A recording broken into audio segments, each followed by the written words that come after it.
Okay, hey, this is Mark coming to you from Baker's Green Acres. It's Baker's Cold Acres today. It was like 9 when I got up this morning, 9 degrees, and I think it's up to 11 now, so it's quite balmy out right now. I'm out here in my sow area because this is the first place I came today.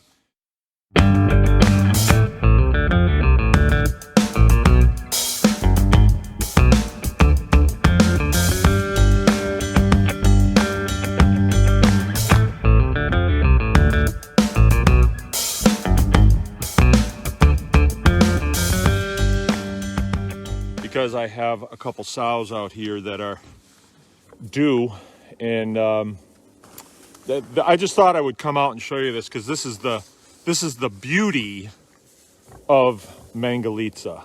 Good morning, good morning, good morning. All right, so I want to turn this around because I want to show you this because people have like a notion that farrowing in the wintertime or keeping pigs in the wintertime is difficult.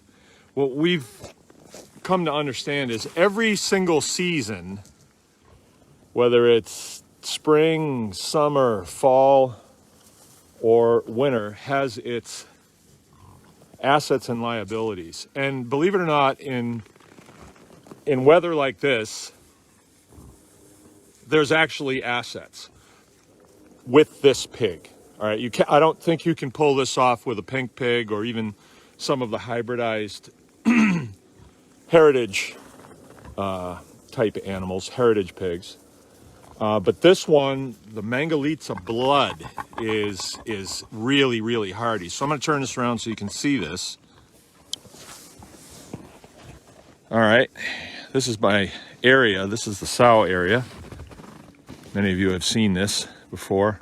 My boar is right in here with him. You can tell he's a pretty good looking blonde Mangalitsa. And the other ones are kind of mixed mash pigs, but they have the characteristics that I like in a pig, and they produce nice litters like this. And they have to be able to do it in austere conditions. Like this is all they have. They have these 3 huts, and then they have that one. 2 of them went in that hut together, and one's getting ready to go in that hut. And then this one, she's going to go right here. That's what she thinks she's going to do, and she probably will, because she is in that mode right now where she's not up scrounging around for food with these guys. She's here, and she was just pawing at the ground making this little nest.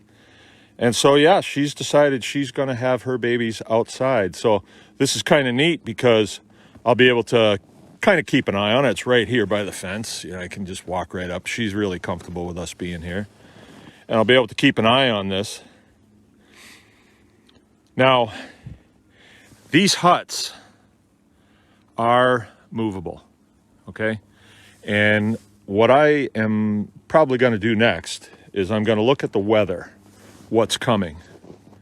You can tell she's a cross. She's got Hereford and Mangalitsa. She's a Hereford blonde. Okay, it's okay. Nothing I would write home about, and I probably won't do it again. I would just as soon stay with the Mangalitsa black or Mangalitsa red wattle. But all right, Kristen's with us. Right on. All right, so she's going to go here, and if we got snow coming in, I think things would be fine.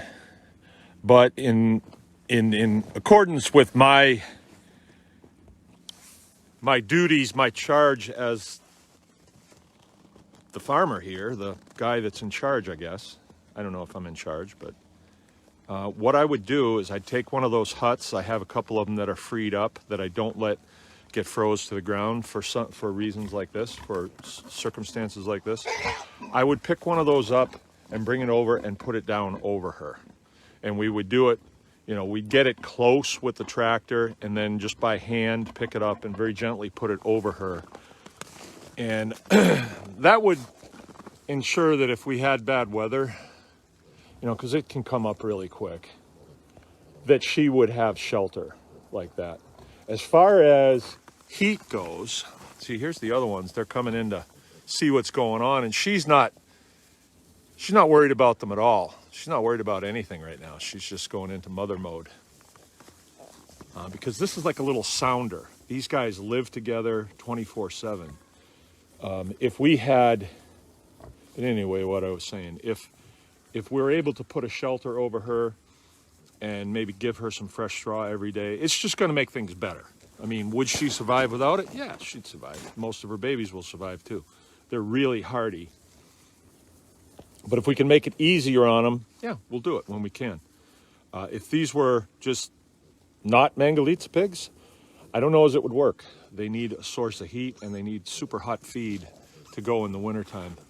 Someone might disagree with me, but we had other pigs here before and I didn't attempt this with them. With these ones, I've pushed it. I really have pushed it. But this other group of pigs you see running around here, they were born on a night where it was 12. And I had asked the kids, I was busy with something, I had asked the kids to bed the huts, right? And they came out and they bedded the huts, but they did not bed the big one right there. And that's where the sows all sleep, right? And it's just bare dirt, it's loose dirt, it's fluffy. But the sow that was gonna farrow that night, she went in there and she had them on bare dirt, 12 degrees, not a problem. You know, I came behind her and I put some bedding in. Did it make any difference? I don't know, they all made it, so I guess so. Don't know if they wouldn't have made it without it, but I'm gonna do what I can to make things a little bit better. Okay, I guess that's it. I just wanted to show you guys that. The more and more we get into this, we are saying, or the data shows that deep straw bedding, a little bit of a hut, and the right breed of pig will give you success farrowing in the wintertime. Oh, I know what I was going to say. There was a time where we said, oh, I'm not going to farrow in the wintertime because we would just have a bucket of dead pigs, dead baby pigs, and it's not any fun. His hand's getting cold. But now with this pig, we don't worry about that, really at all. So with that in mind, I have this method of pasture farrowing where I have my boar, he lives right in here with the sows. And the sows are, 3 of them are the same age, but the other 3 are completely different, from completely different litters and completely different ages. Some of them are 4 years old and some of them are less than a year old in here. And like when we'll introduce a new gilt in here, she may not be a sow, she just may be a gilt. But if we introduce her in here, yeah, they'll chase her around a little bit, but they're not really that concerned. Plus, they're older and they're heavier and they don't really want to run that much. So the little one can stay out of their way. And after a while, they all become a sounder family. And so when one of them farrows, the rest of them kind of know, and they give them room. I mean, there's never any cannibalization, at least not to really take note of. It's not a huge problem. And, when we do have cannibalization, we're not really sure if they're dead before they're cannibalized. We really don't know. Because, one of the things about this is I got a lot of stuff going on here. I don't really have the time always to spend much time out here at all. If I weren't making this video right now, I'd be on to the next thing. I come out and take a look, things are fine, I'm gone. Like with her farrowing, I'm not gonna be getting up tonight to come out here and look, see what's happening. But the sounder method, one of the things that was brought up yesterday in a discussion was, do you think that there is benefit to a myriad of ages in the sounder. And I thought about it, and what I said was, well, we always defer to nature when we have a question about something. And I think, yeah, where in nature would you see, well, there's 6 in here, but I have as many as 10 in here, 10 one-year-old pigs, all the same age. You don't see that.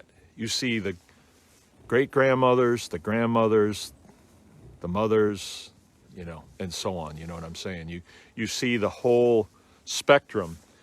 And I think when I said that, it reminded me of something that a friend of mine's wife said to me the other day. She's a school teacher and kind of questioning the public school system a little bit. And she says, where do we ever see 30 10-year-olds in one room at the same time? And is 30 10-year-olds in one room at the same time a good idea or not? You know, like we were discussing the one-room schoolhouse where you had everybody in there from, you know, the first graders to the 12th graders. And the older kids help the little kids. The older kids, you know, when you have a bunch of 12th graders together, is that a good thing? Or are they would they behave better if there were younger children in the room? You know, I wonder. I don't know. I think maybe we need to revisit that model. But this model is definitely working for us. Ooh, a little action going on. Mom laying on her nest didn't like the little ones coming too close. And that does happen. She will bark at them and run at them and maybe even pick one up and throw it around a little bit. But if she wanted to kill them, all she'd have to do is crunch, you know. So when you start to understand pig behavior, a little bit of noise out here and a little bit of roughhousing is not anything that I'm going to get too worked up about. And if there is an altercation that winds up in somebody getting hurt, it's between them. It really is between them. And it works itself out.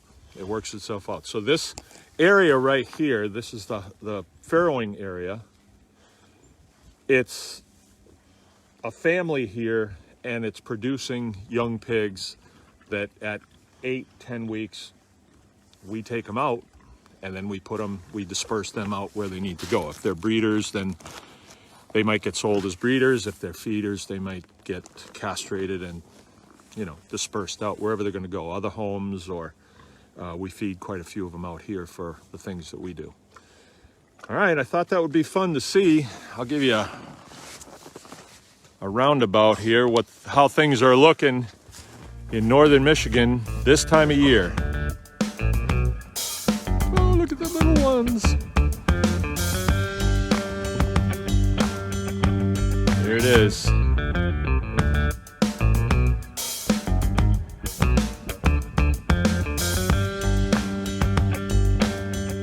There it is. This is how it is. Look at that beautiful sky. It is cold, but it's still.